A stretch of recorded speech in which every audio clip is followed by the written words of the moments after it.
I threw a birthday party for my cat yesterday. She turned 10. I am lucky that I have loved ones that understand my particular brand of madness. At one point beforehand, I was yelling to my flatmates, please RSVP to my cat's birthday so I know how many bags of crisps to buy. And then later on, my boyfriend said he had beer in his bag and I asked him why, and he said, well, I wasn't sure if you drink at a cat's birthday party. Even hearing all this back now, I regret nothing. Anyway, today I wanted to talk to you about body hair. The history of hair removal is long and interesting. At different points in history, people have removed all of their body hair because they thought it was clean. Roman women used to remove their body hair because it signified being upper class and civilized. And obviously how much pubic hair is considered sexy has changed quite a lot, even in the past like 50 years. Right now in the Western world, generally women are expected to have shaved legs, no hair under their arms, and groomed or non-existent pubic hair. People also expect a general hairlessness on other parts of women's bodies, faces. They're down with eyebrows, they're down with head hair, but pretty much nothing else. It seems like if you're a woman and you have hair somewhere where you're not expected to have hair, it's seen as gross, lazy, unclean, unfeminine. Obviously none of these things are true. I mean, I bet the comments of this video will reflect some of the things I'm saying and be a very, very special treat for me to read. When I say that people expect this of women, I mean that women expect it too of themselves and other women. I think that the expectations have been internalized and we feel like genuine disgust at the idea of our own natural body hair. Lots of women and men just enjoy being shaved in certain places. And by that I mean shaving themselves, not being shaved, although some people probably do enjoy being shaved and there's no shame in that. It is also a genuine choice. Like if that's how you prefer to be, that's your choice. And it's a valid choice, it's not a wrong choice, it's not an unfeminist choice because it's a choice. I imagine that this is also a very different thing to think about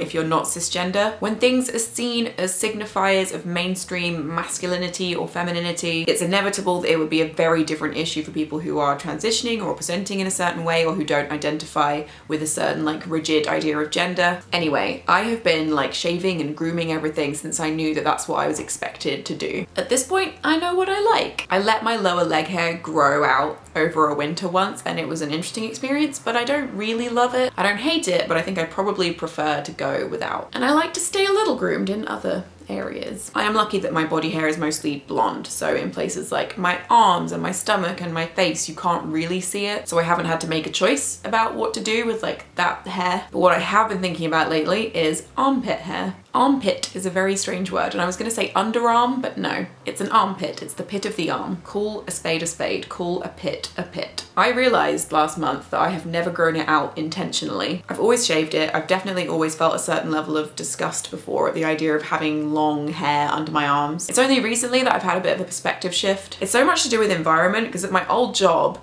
if I'd like strolled in the summer wearing a tank top and like lifted my arm in a presentation, I think people would have had a very strong reaction if I hadn't shaved under my arms. Like people would have talked. Some men may have fainted. At my current job, there's a very like open, accepting, feminist, activist kind of culture. It's really great. I joined last summer and I remember the first time that I saw a woman who was like leading a meeting and she was wearing a tank top and she had armpit hair. And then I realized that lots of the women around me did. And then I completely stopped noticing because it became so normal. And like, why shouldn't it be? It grows naturally. It's no different to other hair that's deemed like acceptable. And also it's deemed acceptable on men. I know that I know this and I know that you know this, but I didn't like know this until recently. If it was a hygiene issue or like a big aesthetic issue, then men would also be expected to get rid of it. But it's not, it's like a femininity issue or like everyone's ideas of what femininity should be kind of issue. Also known as it's completely made up. So basically, I'm growing my armpit hair out for a bit. I might not even like it, but I just want to see if I do and then make an informed choice. I do not have anybody close to me in my life who would be grossed out by like my natural body hair. Everyone I've told has actually just been really interested to see how my progress is, but I know that some people will react badly. It's how we're conditioned. This is what it looks like right now. It's not very impressive. It's kind of cute. It's hilarious really that this is even a topic worth making a video about because it should be something that literally nobody cares about either way, but obviously people do. It's not a big deal, but it's a deal. It's just something that I thought was worth chatting about and that I wanted us